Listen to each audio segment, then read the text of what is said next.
solitaria medianoche, pisando restos muertos del día anterior, rogando poner fin a la miseria eritrea, bajo la luna nueva atravesar el horror, rezar en silencio a un Dios ausente, frío cuchillo, el sucio dolor, aceptar la ruta campo de refugiados, esquivando sombras de Sudán, metálica AK-47 entre los ojos, 3.000 billetes verdes para poder pasar. Pongamos por caso que se llama Hebre, el nombre ficticio, su grito no. Ayúdennos o dispárennos, por favor. Ayúdennos o dispárennos. Mundo migrante. Dar luz a las injusticias y violaciones de derechos humanos que otros invisibilizan, para que nuestro planeta sea un lugar habitable para todos. Estamos atravesando la peor crisis humanitaria desde la Segunda Guerra Mundial. Son más de 100 millones las personas que se ven forzadas a huir de sus hogares para escapar de conflictos armados y de la persecución política en todo el mundo. Alrededor de la mitad son niños y niñas que muchas veces se quedan sin familia que los contengan. A los conflictos bélicos y persecuciones raciales, políticas, religiosas y sexuales se le suman los desplazados por factores climáticos extremos y medioambientales. Sobre este colectivo en crecimiento, el cual no se le da asilo ni contención de refugio por parte de Naciones Unidas, de este tema trataremos en esta nueva entrega de Mundo Migrante, correspondiente al trimestre de junio, julio y agosto. Los desplazados climáticos, ambientales y la falta de refugio de ellos será la problemática a tratar. La luna suave se desliza por cualquier cornisa sin permiso alguno, porque el mojado precisa comprobar con visas que no esté Neptuno. En un mundo que promueve la libre circulación de capitales y mercancías, crecen cada vez más las restricciones a la libre circulación de los seres humanos. Con la vereda que conduce hasta tu casa, mojado de tanto llorar, sabiendo que en algún lugar te espera un beso haciendo pausa desde el día en que te marchaste.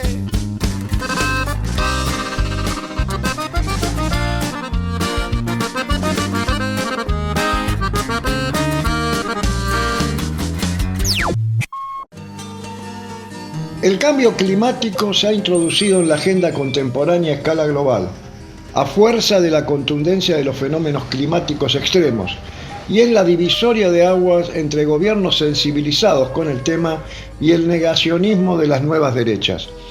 El investigador Teófilo Altamirano Rúa ha presentado la tercera edición de un texto que se llama Refugiados Ambientales, justamente en la Feria Anual del Libro de Lima, que trata sobre las principales consecuencias del calentamiento global, el cambio climático y su impacto sobre las poblaciones vulnerables. Revisa también sus resultados y centra su atención en la migración forzada, en la permanente, en la temporal y en la estacional. Consecuencia del estrés hídrico, la desertificación y la inseguridad alimentaria, y la elevación del nivel del mar por la desglaciación, la abundancia de lluvias torrenciales y la aparición de nuevas enfermedades y los conflictos socioambientales.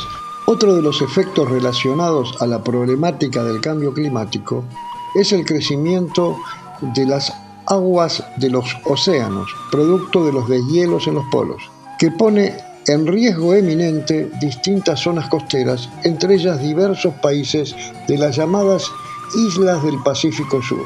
El caso de Tuvalu, en la Polinesia, es uno de los más conocidos.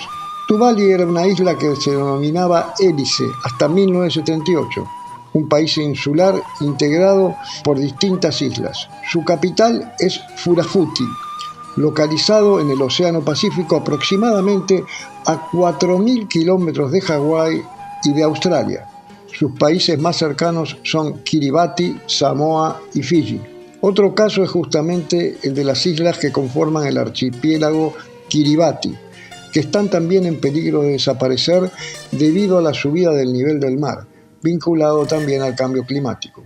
Este archipiélago, conformado por 33 islas, de las cuales solamente 20 están habitadas, tiene una extensión de 811 kilómetros cuadrados, menor que la superficie de ciudades como Londres o Ciudad de México. En próximas entregas de Mundo Migrante desarrollaremos más en profundidad la dramática situación de estos países islas. Que mi sangre está muy bien dentro de mi cuerpo. Ojos que tienen miedo y hay continentes en silencio. Violador que sales y derrumbas. Impotencia que a mis pies tropieza. Ojos que tienen miedo y hay continentes en silencio. La historia de la humanidad es la historia de las migraciones y la movilidad poblacional. Un mundo igualitario es nuestro norte.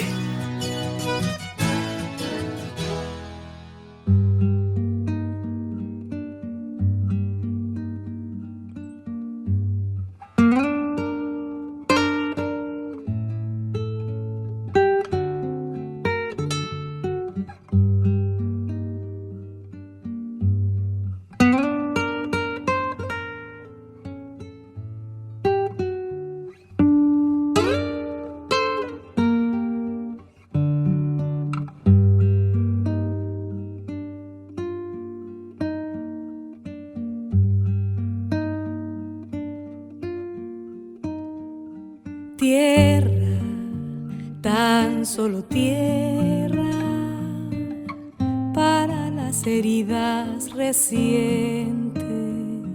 Tierra, tan solo tierra, para el húmedo pensamiento.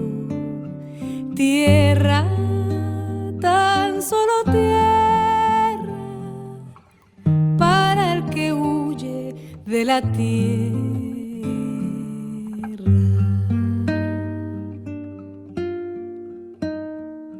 Tierra, tan solo tierra, tierra desnuda y alegre. Tierra, tan solo tierra, tierra que ya no se mueve. Tierra, tan solo tierra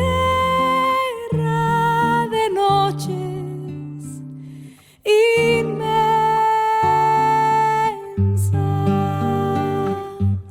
No es la ceniza en vilo de las cosas quemadas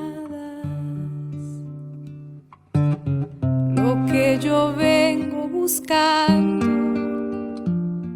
Es tierra.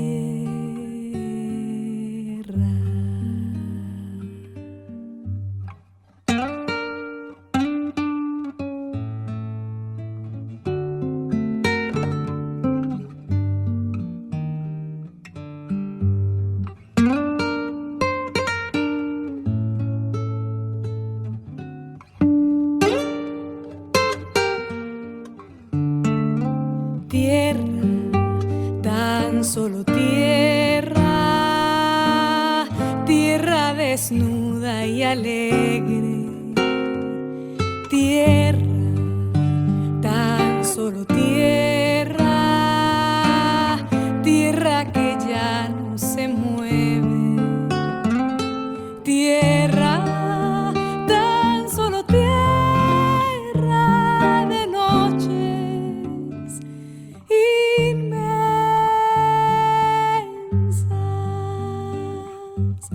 No es la ceniza en vilo de las cosas quemadas lo que yo vengo buscando es tierra. Viento en el olivar, viento en la sierra.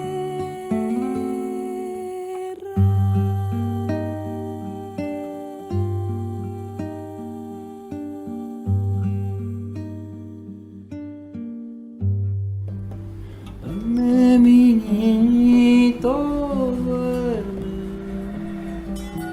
que ese avión que ves pasar trae juguetes y abrigo para Irak.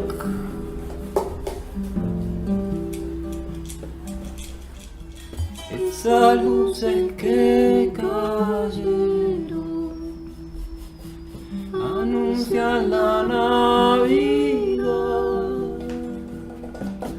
No te asustes que el estruendo pasará.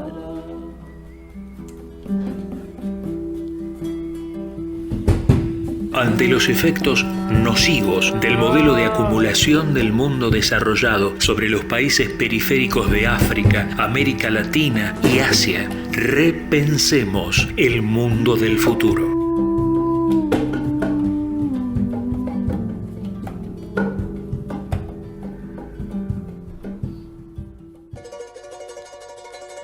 Hoy en nuestro programa estamos comunicados justamente en Lima con el investigador Teófilo Altamirano. Buenas tardes, Teófilo, un gusto tenerte nuevamente en nuestro programa.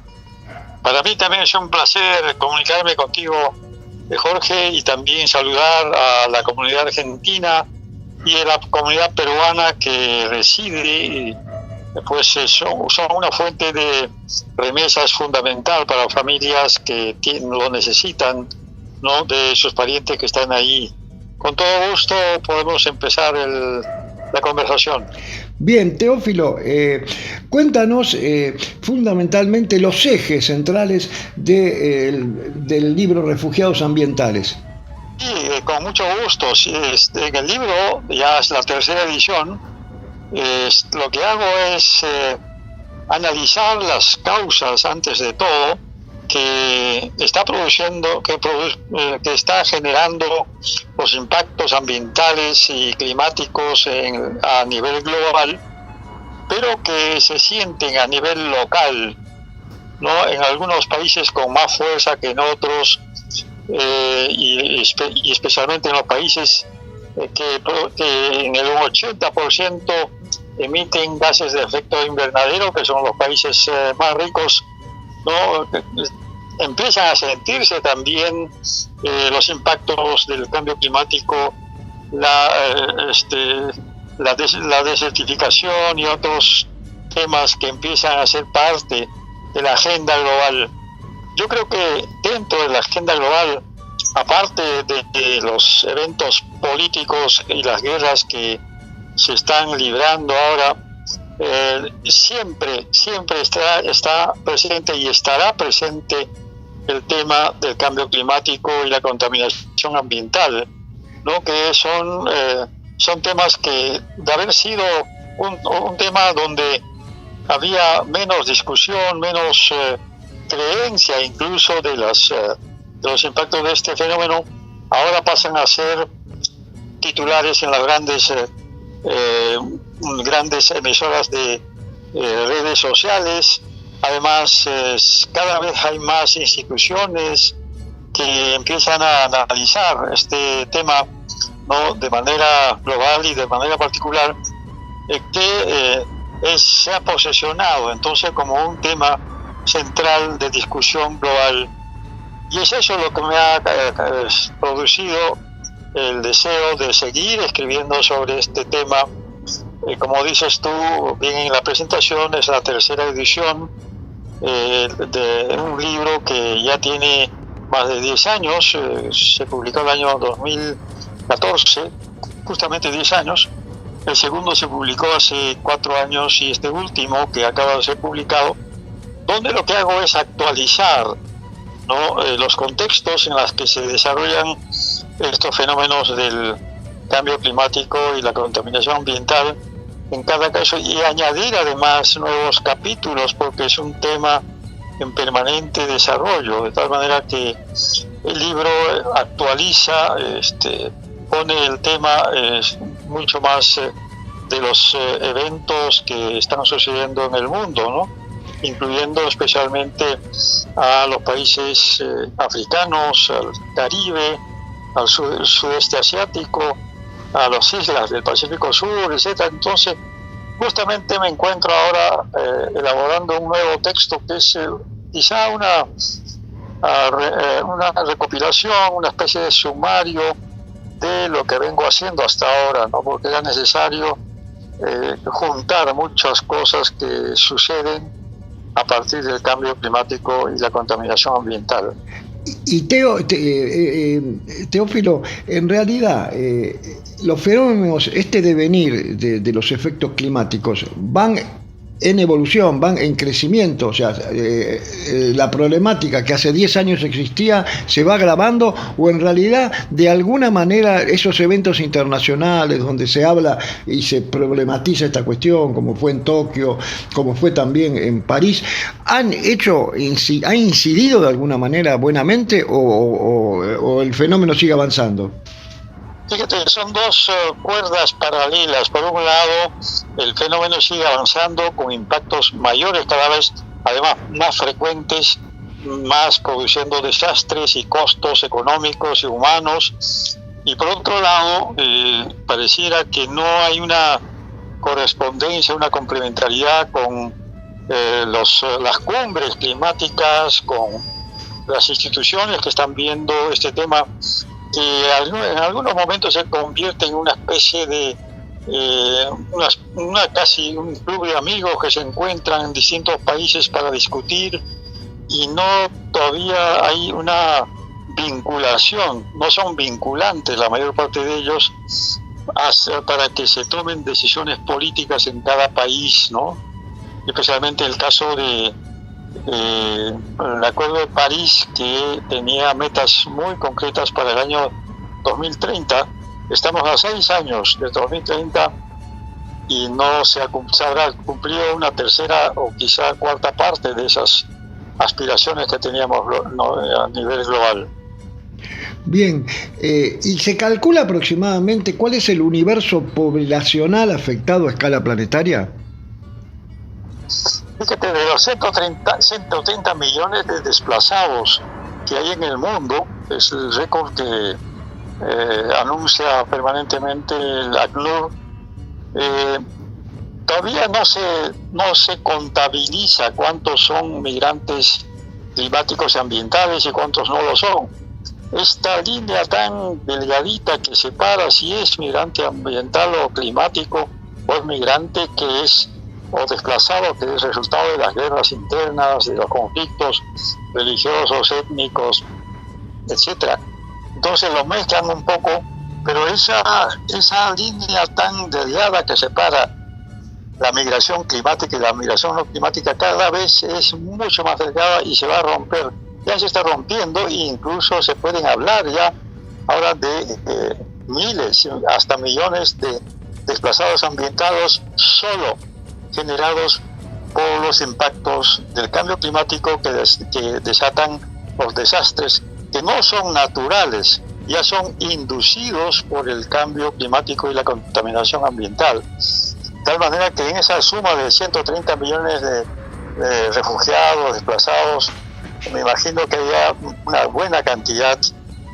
Para el año 2050 sí se tiene algunas estimaciones que solamente serán migrantes climáticos y ambientales, de una cantidad de más o menos 10 millones de personas, ¿no?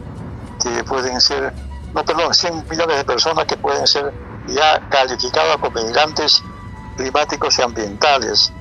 Y estoy hablando de aquellos, por ejemplo, que viven en las islas, naciones que son, hay más de 50 islas-naciones en el Pacífico Sur, hay islas-naciones en el Caribe, que viven a muy pocos metros del nivel del mar, prácticamente a 0 metros sobre el nivel del mar.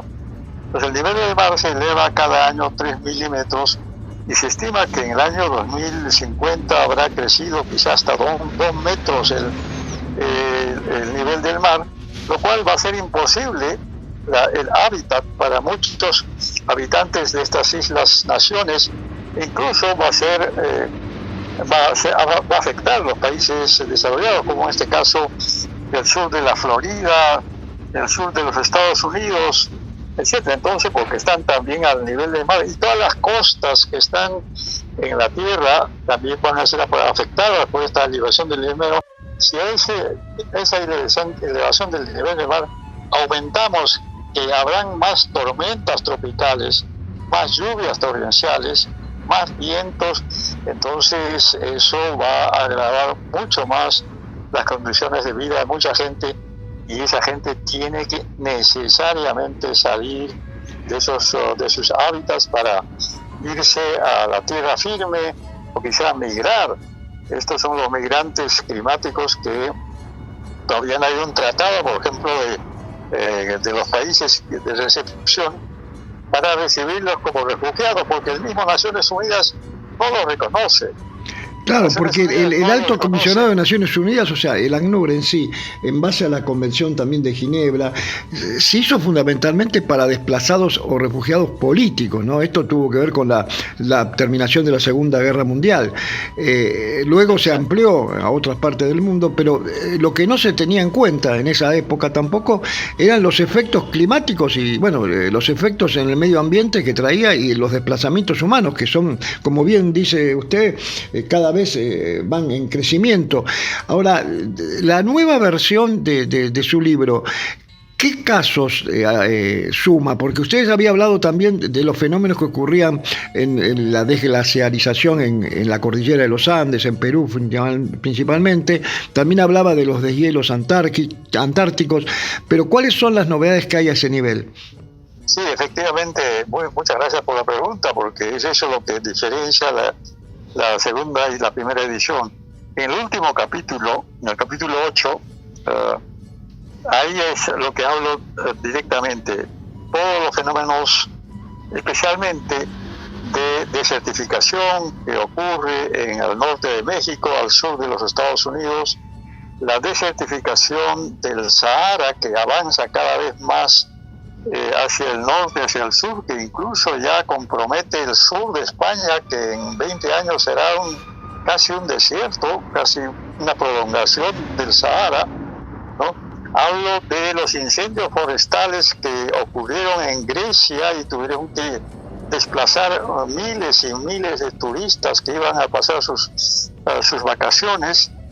Hablo también de los fenómenos, del fenómeno del Niño en el caso peruano ecuatoriano, que antes era un fenómeno local que ocurría cada 15, 10 años, ahora es mucho más frecuente y mucho más destructivo que antes, porque produce el fenómeno el fenómeno del Niño, de haber sido local en la costa del Pacífico de Ecuador y Perú, ahora es un fenómeno global, ¿no? Esa es una de las conclusiones al que he llegado en el libro, ¿no? Entonces hablo de los efectos que está produciendo, por ejemplo, mientras en el Perú y Ecuador hay una cantidad de lluvias no torrenciales que tienen impactos ambientales, al sur del Perú ocurren sequías prolongadas, que es otra de las razones de las migraciones de campesinos que ven su inseguridad alimentaria cada vez más en peligro, porque primero, antes podían predecir el tiempo, ¿no? Porque el tiempo era regular, lluvias, sequía, entonces ellos se adecuaban a eso. Ahora no pueden hacerlo porque en pleno verano hay lluvia o en pleno invierno hay veranos prolongados.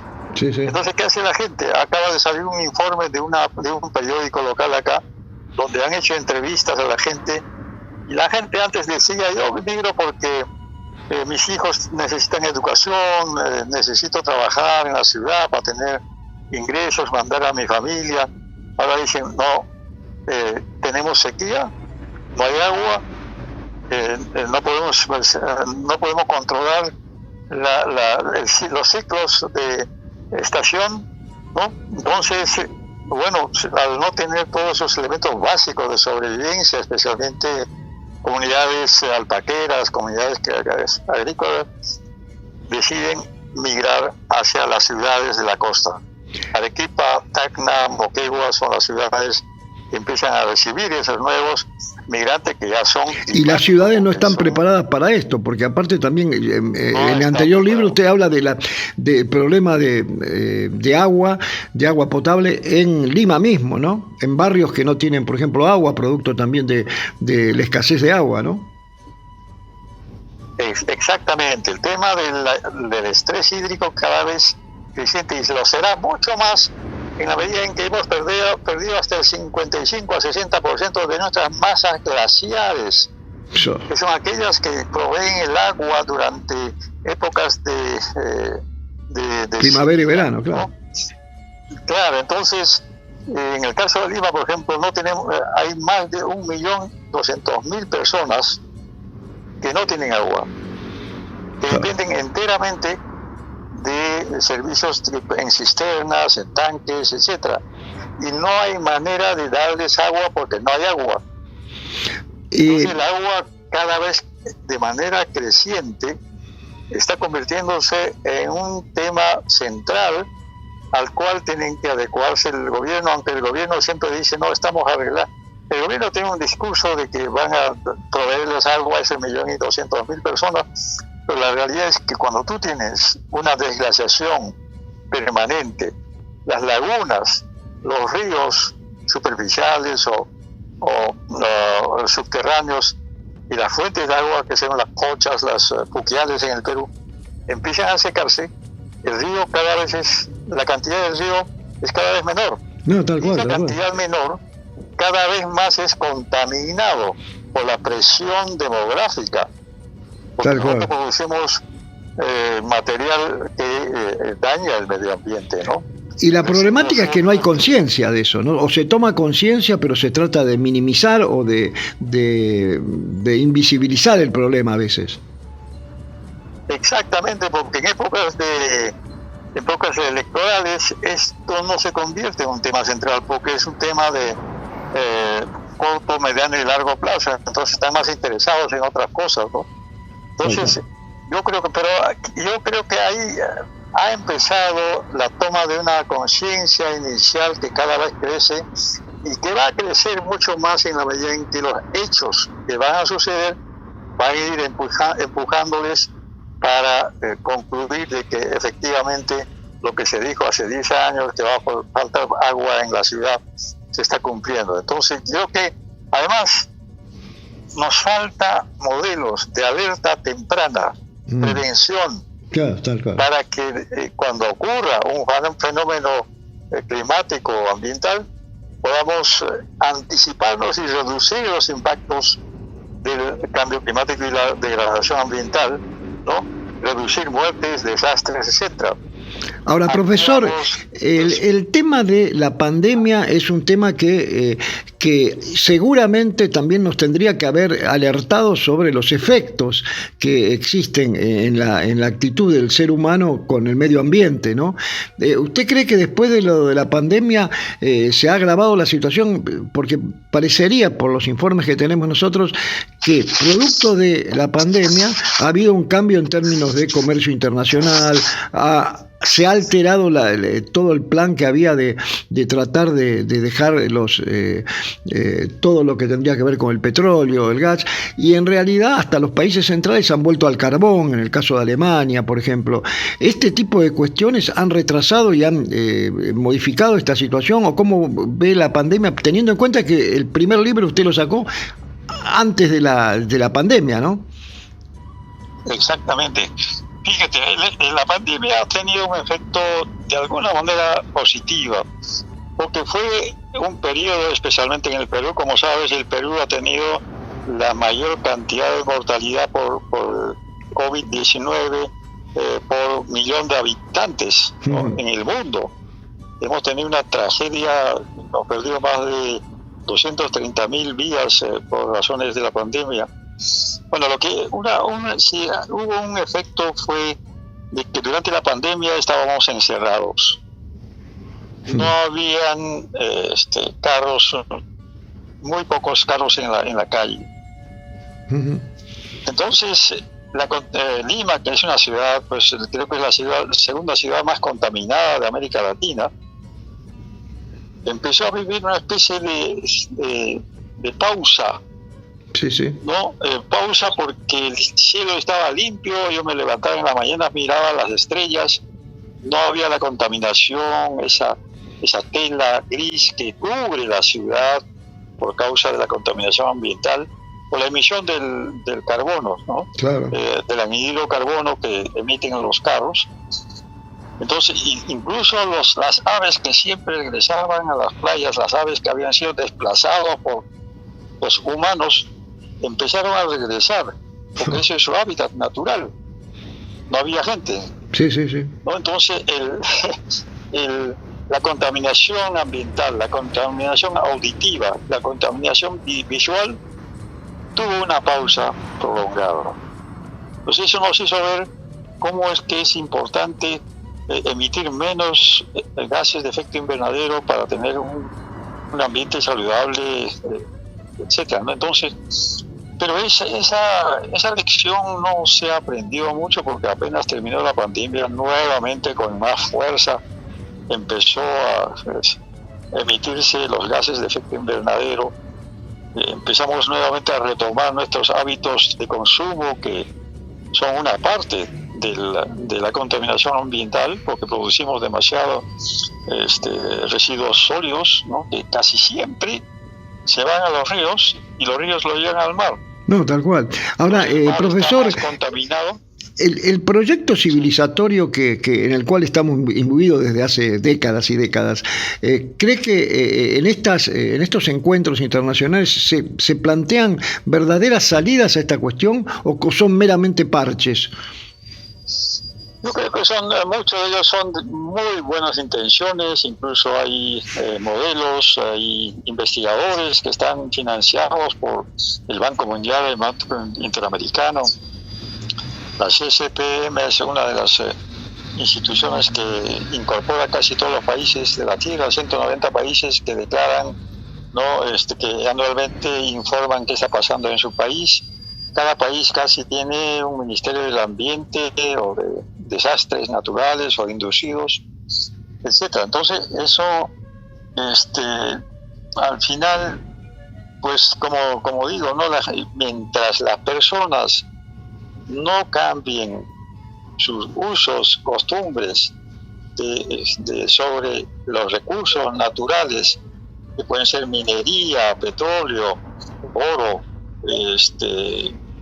madera, etcétera, que continúa igual, yo creo que vamos a seguir con incluso las proyecciones que se hacen al año 2030 y no se van a cumplir. Por ejemplo, en el Acuerdo de París se dijo que los países ricos donarían 100.000 millones de soles para prevención de riesgos, para saneamiento de los desastres, ¿no? Etcétera. Solamente han dado 10.000 millones, que es la décima parte, ¿no? Sí, sí. Entonces, con ese dinero no se puede solventar. Además, cada vez los desastres inducidos por el cambio climático son mucho más frecuentes y destructivos, ¿no? Y lo serán mientras los países ricos que producen los gases de efecto invernadero no reduzcan, no haya un cambio en el modelo energético que muchos países han empezado, pero al mismo tiempo siguen usando, como en el caso de China, sigue usando carbón, tal cual, como en el caso de Alemania, que ha retornado al carbón. Sí, sí. ¿No? Entonces son ensayos que en teoría tienen un sustento, porque reemplazando la matriz energética se puede reducir enormemente los efectos del cambio climático, ¿no? Pero hasta ahora solamente son ensayos, son pruebas, etcétera. Se ponen paneles solares, se toma energía eólica, geotérmica, pero todavía estos son insuficientes como para poder, por lo menos, remediar los efectos del cambio climático, de la contaminación ambiental. Bien, profesor, le agradecemos desde nuestro programa, siempre es un gusto poder conversar con usted y poder instalar un tema que es tan importante, ¿no?, para el futuro de la humanidad. Le mandamos un fuerte abrazo desde Buenos Aires y será hasta otra oportunidad. Con todo gusto y con todo cariño a la población de Buenos Aires, de Argentina y la peruana, porque la tarea de un investigador es transmitir, difundir, socializar aquello que uno aprende a través de la investigación social, investigación ecológica que estoy realizando. Muchas gracias, Jorge, y un saludo, y espero ya conocerte personalmente, aunque creo que nos conocimos. Sí, nos vimos en el IMPA, justamente, sí, en el curso de posgrado. Un fuerte abrazo, profesor. Nos hemos comunicado con el antropólogo peruano Teófilo Altamirano Rúa, doctor en Ciencias Sociales por la Universidad de Durham.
eso es bastante, dice el inmigrante. Desentrañar las causas de las migraciones forzadas y modificarlas es apostar a un mundo más justo.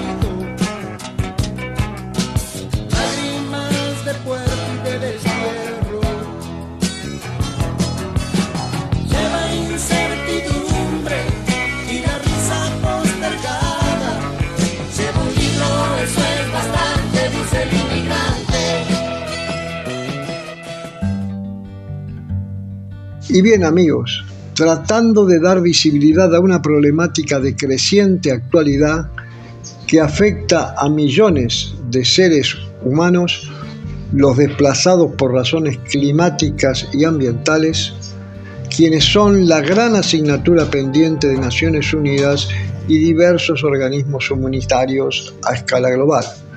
Nos despedimos hasta el próximo capítulo de Mundo Migrante.